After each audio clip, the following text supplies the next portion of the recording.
How's it going, guys? Hope everybody's doing well. Back with some post-fight thoughts on a fight that happened over the weekend between Joe Smith Jr. and Eleideralvarez. Joe Smith Jr. knocked Eleideralvarez out in the 9th round.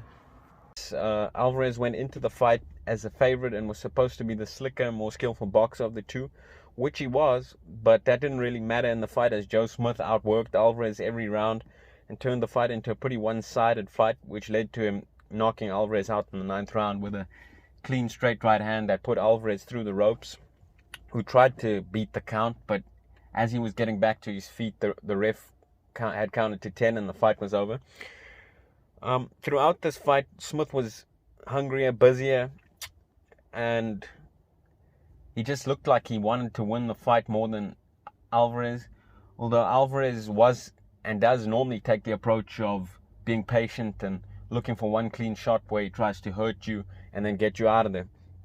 That never came in this fight, although he did have his moments of success. And at one point in the fight, I think it was in the 7th round, he landed a good clean right hand around the temple area on Joe Smith that buzzed him and buckled his legs a little bit, but he wasn't able to jump on Joe Smith and get him out of there. It was actually quite the opposite. Joe Smith came back stronger, finished that round off very strongly, had Alvarez backed up on the ropes, and he was letting his hands go on Alvarez. Shortly after this, Joe Smith got the knockout in the 9th round, early in the 9th round. Joe Smith, he's not the most skillful, most technical or talented boxer out there in the division, but he's a very hard-working, tough, strong fighter with heavy hands. He hasn't really got any special effects to him, like I say, and often he gets underestimated by his opponents and the fans, as well as the bookies. They make him underdog quite often. He was an underdog against Bernard Hopkins, although he was relatively unknown back then. But he was once again the underdog on the weekend, and once again he comes out on top.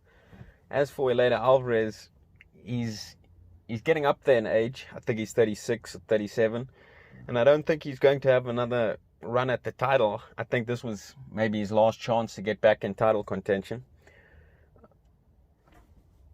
And even if he does manage to get another go at the title, maybe he picks up a couple of good victories in his next few fights and he gets another run for the title, I just don't think he can compete with the top 5 in the division anymore at this stage of his career. He never really was the most elite fighter in the division, even though he did knock out Kovalev and then he lost the belt in the rematch back to Kovalev. I feel like Kovalev was the better fighter even in the first fight where he got knocked out, but he got caught with a good right hand and he couldn't recover from it. Alvarez does have power in that right hand, so I guess you can't write his career off just yet because he's still got power, but